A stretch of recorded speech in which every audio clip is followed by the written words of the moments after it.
5 अगस्त 2019 को इंडिया ने, मोदी हुकूमत ने कश्मीरियों के साथ क्या जुल्म किया, क्या नाइंसाफ़ियाँ की, वो दास्तान आज मैं आपसे गिनने जा वहाँ पे एक मिनी इंडिया में इसको तब्दील किया जाए। 730 दिन से अपने घरों में महसूर हैं, उनके साथ कैसा बर्ताव किया। हमारी ये मांग है कि सबसे पहले जम्मू कश्मीर को पूर्ण राज्य का दर्जा दिया जाए। इतिहास में पहली बार ऐसा हुआ है। हमारी रियासत हमें वापस कर दो, हमारा हक हमें वापस कर दो।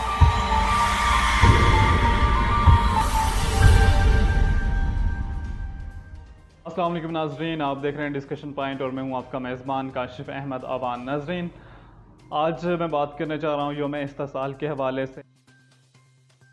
5 अगस्त 2019 को इंडिया ने, मोदी हुकूमत ने कश्मीरियों के साथ क्या जुल्म किया, क्या नाइंसाफ़ियाँ की, वो दास्तान आज मैं आपसे गिनने जा रहा हूँ और उसके बाद उनको क्या कुछ नुकसानात उठाने पड़े, वो सारी चीज़ डिस्कस करेंगे।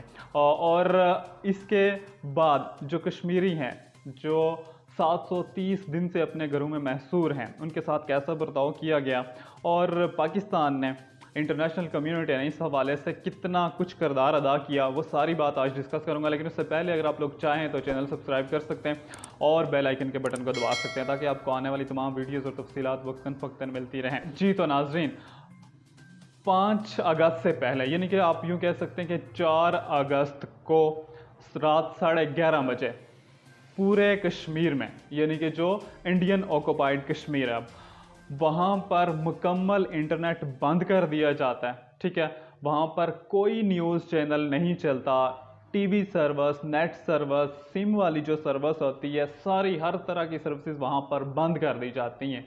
क्यों? क्योंकि वो एक घिनौना खेल खेल रहे होते हैं। और वो खेल क्या खेल रहे होते हैं? कश्मीर की आइनी खुसूसी हैसियत को ख़त्म करने का खेल। वहाँ पर लाइट नहीं होती, कोई चीज़ नहीं होती, सब लोगों को कुछ पता नहीं होता, बल्कि उससे पहले वहाँ पर कहीं राशन इकट्ठा किया जाता है, कहीं अद्वियात इकट्ठी की जाती हैं, कहीं क्या इकट्ठा किया जाता है। हर तरफ एक जो है अजीब सा माहौल होता है। वहाँ की जो पॉलिटिकल पार्टीज़ हैं वो भी परेशान होती हैं, उनको भी इस चीज़ की खबर नहीं होती। वहाँ के जो गवर्नर, किसी को भी खबर नहीं होती कि आखिर होने क्या जा रहा है भाई। तो जो कुछ होने जा रहा होता है, ठीक है, वो बड़ा भयानक होता है। और अगले दिन जब वहाँ पर पार्लियामेंट में बिल पेश किया जाए कि कश्मीर की आइनी और खुसूसी हैसियत को ख़त्म कर दिया जाए, जो आर्टिकल 370 है और आर्टिकल 35 है, इनको ख़त्म किया जाए। तो जी, ये आर्टिकल्स ख़त्म होने के बाद उनको क्या कुछ वहाँ पर नुकसानात उठाने पड़े, इसका नुकसान पूरी कश्मीरी कम्युनिटी को क्या उठाना पड़ा, ये सुनते हैं मिशाल मलिक की ज़ुबान। कि पहले उनकी आर्मी वहाँ पे थी, ऑक्यूपेशनल फोर्सेस थी, अब उनकी पब्लिक को भी लाइसेंस मिल गया है टू ऑक्यूपाई द लैंड, और जॉब एम्प्लॉयमेंट का रेशो उनकी तरफ इंडियंस को दिया जा रहा है।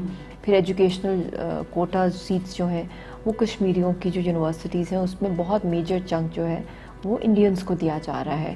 फिर उसके साथ साथ ब्यूरोक्रेसी के अंदर भी मेजर चंक जो है वो अब इंडियंस का होगा। वहाँ पे एक मिनी इंडिया में इसको तब्दील किया जाए। जी तो नाजरीन, ये आपने सुना और उसके बाद आपने देखा होगा कि पाकिस्तान में मुख्तलिफ जगह पर आज कहीं पर खामोशी इख्तियार की गई और कहीं पर मुख्तलिफ तरह से यौम इस्तिसाल, इसको ब्लैक डे के तौर पर मनाया गया। और कश्मीरियों ने इसको किस तरह से मनाया, कश्मीर से ही एक रिपोर्ट है, वो मैं आपके सामने पेश करता हूँ, देखिएगा। रियासत का दर्जा वापस दो, वापस दो, युवा क्या मांगता, युवा क्या मांगता, अधिकार वापस दो, जमीनों के अधिकार वापस दो।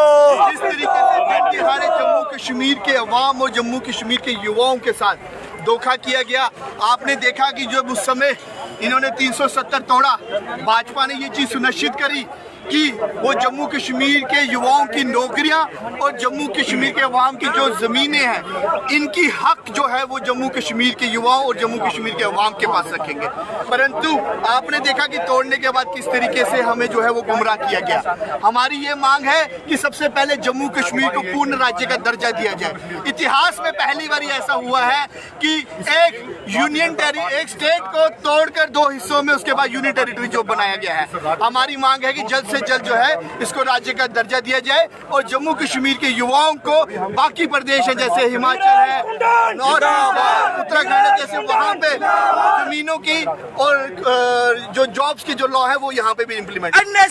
जी, तो ये लोग क्या कहते हैं कि हमारी रियासत हमें वापस कर दो, हमारा हक हमें वापस कर दो। ये सारी चीज़ आपने देखी और अब आप मुझे बताएं कि आपको क्या लगता है कि वहाँ पर जो कश्मीर की हैसियत ख़त्म की गई है, क्या उसको बहाल किया जाएगा? वैसे पिछले दिनों मोदी का भी ये बयान आया था, ठीक है, कि जो कश्मीर है, कश्मीर को मैं उसकी जो आइनी रियासती हैसियत है वो मैं उसको वापस दूंगा, लेकिन जस्ट एक बयान था, उसके बाद कुछ भी नहीं था। और अगर हम बात करें पाकिस्तान की, तो पाकिस्तान के जो इमरान खान साहब हैं उन्होंने भी कहा था कि हम पूरे कश्मीर में रेफरेंडम करवाएंगे, लेकिन जनाब रेफरेंडम की जहाँ पर बात आती है वहाँ पर मेरे जहन में एक बहुत बड़ा सवाल उठता है।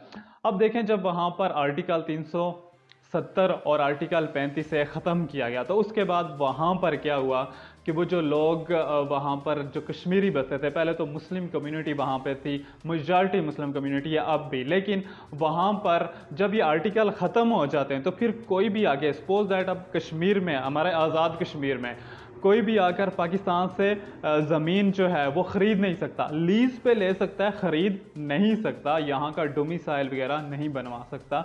इसी तरह से जब वहाँ पर यह आर्टिकल ख़त्म हुआ तो वहाँ पर जो इंडिया से, दिल्ली से, जो बाकी सारे शहरों से हिंदू थे तो वो लोग अब आके वहाँ पर बसना शुरू हो गए।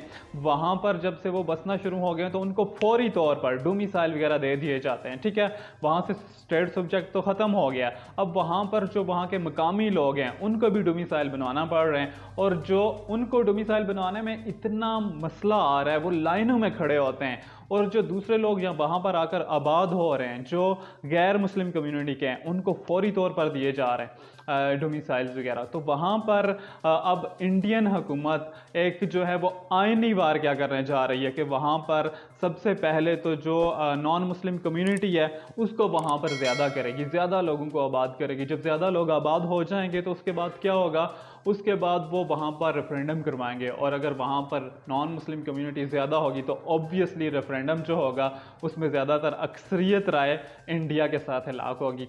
तो भाइयों वहाँ पर भी कश्मीरी अपना हक हार जाएंगे। तो इसके लिए ज़रूरी है कि हम लोग आज मिलकर कुछ इस हवाले से करें। अभी क्योंकि हम लोग क्या कर रहे हैं, रैलियाँ निकाल रहे हैं, खिताब कर रहे हैं, तो अमली तौर पर कुछ करने की ज़रूरत है बड़े प्लेटफॉर्म पर, जहाँ पर आप पूरी दुनिया को ये बताएं कि वहाँ पर नस्ल कशी की जा रही है, वहाँ पर आबादकारी की जा रही है, वहाँ पर आर्टिकल जब ख़त्म हुए तो उसके बाद उसकी आइनी हैसियत को ख़त्म करके वहाँ पर क्या कुछ घिनौने खेल खेले जा रहे हैं, ये सारी चीज़ें आप बताएं, तब जाके आपके मसाइल हल होंगे। वरना ये जो आप कहते हैं ना कि आज़ादी, तो वो आज़ादी बिल्कुल नहीं मिलने वाली। जो आने वाला दौर नज़र आ रहा है, आप देखें ना, जब से ये ख़त्म हुआ है तब से आपको क्या लग रहा है कि वहाँ पर रेफरेंडम करवा के तो क्या वो उन लोगों का हक पाकिस्तान के साथ होगा या इंडिपेंडेंट होगा? नहीं, बल्कि वहाँ पर जब आबादी ज़्यादा हो जाएगी नॉन मुस्लिम कम्युनिटी की तो वहाँ का जो रेफरेंडम होगा उसमें जो फैसला होगा वो अक्सरियत राय का इंडिया के साथ ही होगा।